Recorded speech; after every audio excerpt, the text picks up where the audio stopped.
Hello, everybody, and welcome to the Lesser Known History Podcast. Today, we have a very interesting topic. It will all be about the war in Ukraine. Importantly, we are going to go over all of the important information and the different phases of the war up until the present day, which is July of 2023. So without further ado, let's hop right into it. The origins of the Russo-Ukrainian War has its roots in the year 1954. It was during this year that the Soviet government transferred the Crimean Oblast from the Russian Soviet Socialist Republic to the Ukrainian Soviet Socialist Republic. The Ukrainian state then controlled and administered the region all the way through the fall of the Soviet Union up until 2014. It was during this year that many protests across Ukraine caused the country to become unstable. Most of Western Ukraine wanted to go and integrate with Europe, while most of Eastern Ukraine wanted to stay integrated with Russia. These protests led into a de facto civil war, and with Russia's encouragement, in the eastern parts of the country, the provinces of Luhansk and Donetsk broke away. It should be noted, though, that not all the people in these regions wanted to break away, but the separatists did, in fact, cause this to happen. The war in 2014 ended up becoming a quasi-war between Russia and Ukraine. Although Russia was never officially involved, many Russian troops took part in the battles, and it was Russian troops who captured Crimea from Ukraine. So, from this point on, I will refer to this as part of the Russo-Ukrainian War, even though officially Russia did not have any involvement. Between 2014 and 2022, the war was fought to a semi-standstill, and while there was still some fighting that happened sporadically, for the most part, the front line stabilized, and diplomacy between the two countries normalized, especially in 2019. Western countries also gave Ukraine some weapons and helped to train their soldiers, but this was not in substantial numbers, or at least not in the numbers that we are seeing currently. The first phase of the war began in February of 2022. Russia's forces invaded Ukraine after the United States had been warning the world for a couple months. At the time, nobody really thought Russia was going to be that crazy to invade another country, and well, everybody was wrong. Russian forces advanced on four main axes. One headed towards Kyiv, the capital, one towards the city of Kharkiv, the second largest city in the country, one to capture the Donbass regions not held by the separatist countries, and one in the south. Each column made significant progress, though they were all halted a few days after the initial attack. In particular, the pushes towards Kyiv and Kharkiv saw some of the most important battles of the early days of the war. Had the Ukrainian forces failed to stop the Russians just north of Kyiv, we may be talking about a very different situation right now. In the south, the Ukrainian forces halted the Russian advance at the city of Mykolaiv, preventing Russia from attacking Odessa and severing all of the Ukrainian access to the ocean. However, Mykolaiv and Odessa were now the only two large ports still in Ukrainian control after the city of Kherson fell a few days before. We now roll into phase 2 of the war. It began to slow down as front lines stabilized. The Russians in the south, though, pulled their forces away from Mykolaiv and fortified the Kherson region, which is now the only full oblast of the country and only major city that they controlled, although Luhansk would be added to that list a few days later. In the Donbass region, the Russians began a slow campaign where they would just blast away at Ukrainian positions with massed artillery. It was a slow but steady advance, and because they had more artillery pieces and more ammunition than the Ukrainians did, the advance occurred. Ukrainians took heavy casualties, and for a while it looked like that was going to be how the war went. Ukrainians just slowly losing land and men as the Russians just pounded them. In September, things began to change as Phase 3 of the war kicked off.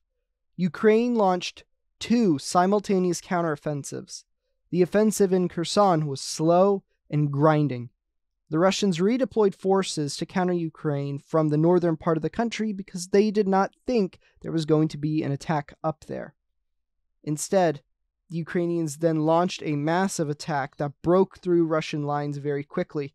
They pushed out all Russian forces out of the Kharkiv Oblast away from the city and back deep into the Luhansk region. Eventually, the Russians pulled their forces back from across the Dnipro River, and the city of Kherson was liberated. In about 2 months, Ukraine had liberated both the entire Kharkiv region and the city of Kherson, the only major city that Russia had gained since their invasion in 2022. Phase 4 begins with another operational pause during the fall time and early winter. The only major action was near the city of Bakhmut, where the Russian forces were making small gains toward the city. Russian units began losing soldiers at an alarming rate, sacrificing hundreds of men for a few meters of ground each day. Russia also launched a massive mobilization campaign of over 300,000 soldiers. Phase 5 begins shortly after that in February, as Russia launches a massive winter counteroffensive, which turned out to be a spectacular failure. All along the lines of Donbass, Russian forces attacked their Ukrainian counterparts. The only places where significant gains were made was around the city of Bakhmut, and by the end of the offensive in May, the Russians had captured about 97% of the city and declared it captured.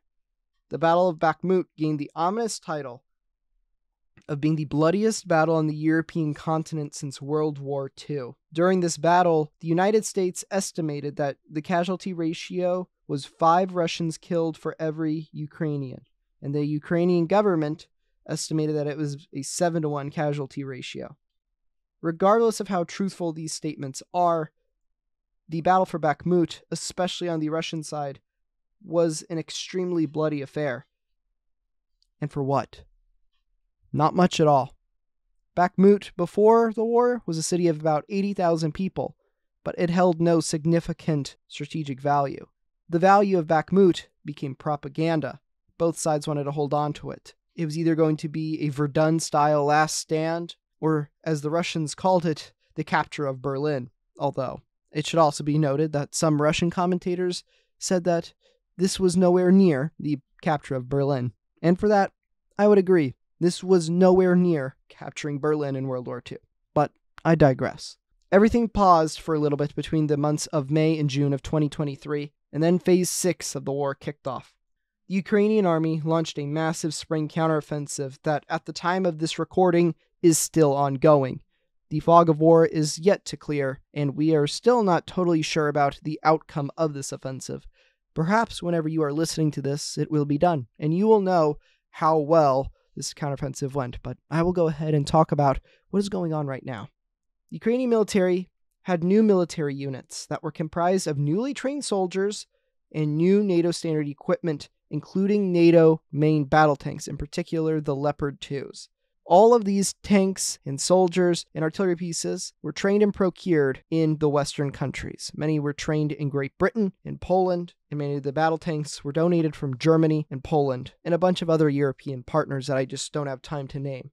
These brigades were also armed with Bradley infantry fighting vehicles, one of the main fighting vehicles used by the United States. All in all, these units are pretty much NATO units, and it'll be quite interesting to see how NATO hardware pairs up against Russian hardware. They attacked in 3 locations: the southern Zaporizhia Oblast, towards Donetsk city in the Donbass, and then around the city of Bakhmut.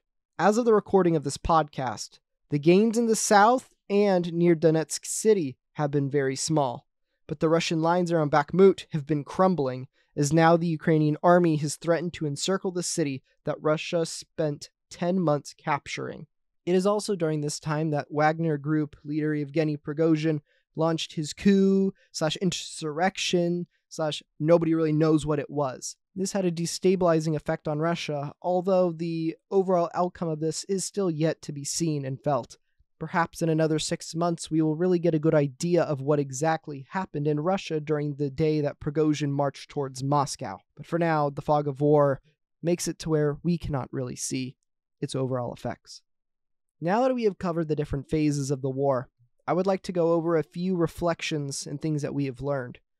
The first off, pointing towards the Battle of Bakhmut, is that modern war truly has not changed much since World War I. Sure, the war of movement is more possible, and yes, tanks are more powerful than they were then. But Bakhmut was a World War I style battle. Trench lines and chemical weapons and artillery placements and dueling artillery and the occasional pushes and human wave tactics that occurred. It was very reminiscent of what the battlefields of World War I is like. I would like to make a comparison between the Battle of Bakhmut and the Battle of Verdun. Of course, Verdun had more soldiers fight and more people die there, and we will truly not know the casualties at Bakhmut until this war is done. But from what I have read, and what so many people have talked about, is that Russia's casualties have been over 60,000 soldiers. Regardless of if that is an inflated number given by propagandists or if that is the real thing, the point that can be taken from this is that the loss of life to take this city is absolutely astounding. If there is one lesson to be learned from Bakhmut, it is that this war will continue to be bloodier and bloodier and bloodier. The main thing that can change this would be the introduction of NATO fighter jets to Ukraine. Now, as of the recording of this podcast, it has been announced that some NATO countries are currently training Ukrainians on how to fly F-16 fighter jets. We will see, though, how this will occur, how this might happen, who is going to be, and in what number Ukraine will receive these F-16s. Regardless of how many they get, though, the F-16s being introduced into the Ukrainian conflict will be very, very important. One of the reasons many people talk about the southern offensive not doing as well as the one in Kherson and the one in Kharkiv did is because of the lack of fighter jets. Ukraine does have some old Soviet-era fighter jets, and it is a miracle that the Ukrainian Air Force is still flying almost 18 months after the war began. But they are in desperate need of new fighter jets. Even 10 F-16s will immediately have an impact, given that they outclass Russia's fighters entirely.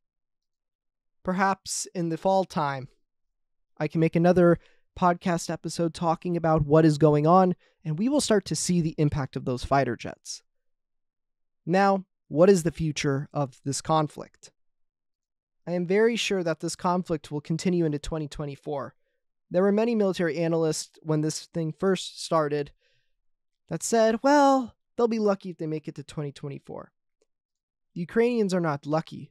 It was through tactical prowess, their help from their allies, and most of all, their determination that the nation has survived until this day. And I am very sure that Ukraine will be around in 2024, in 2025, and 2026. If that were to change, then that would mean something absolutely catastrophic has happened. It is Ukraine's destiny to win this war at this point. What matters is not the determination nor the manpower of the Ukrainian state. What matters is the support that their alliance can give them, the tanks that they need, the artillery that they need, the ammunition that they need, the fighter jets that they need. What will determine the length of this war will not be the morale of the Ukrainian soldier, but instead the resolve of the allied nations to make sure that the country keeps fighting. Time and time again, we've seen countries drag their feet about providing the important military aid that is needed. Yes, soldiers need training on these new equipment like new tanks and fighter jets. Nobody says that they don't. But the problem here is that the promise of an F-16 fighter jet right now means an F-16 fighter jet in November, December, January. When the war first started, many people didn't think that this war would last long enough to where that would be applicable. If we had started training people on F-16 fighter jets, on M1 Abrams battle tanks, on Leopard 2 tanks in February 2022 or March 2022, we would not be in this position. Those tools would be being used on the battlefield and could have influenced the spring counteroffensive. At this moment, the Ukrainians are doing one of the most difficult military maneuvers, and that is to assault a heavily fortified area in the open and then without air superiority. If the Ukrainians had an air force that could do that, they would have succeeded a long time ago. But they don't have those fighter jets yet, and so they continue to attack with high casualties and a high attrition rate. But as for the future of this war, I do still believe Ukraine will come out victorious. Thank you so much for watching this episode of the Lesser Known History podcast. If you would like to support the podcast, please leave a like, and if you are listening on any of your favorite audio sites, please favorite. and always tune back in. Thank you for listening, and I will see you in the next one. Have a wonderful day.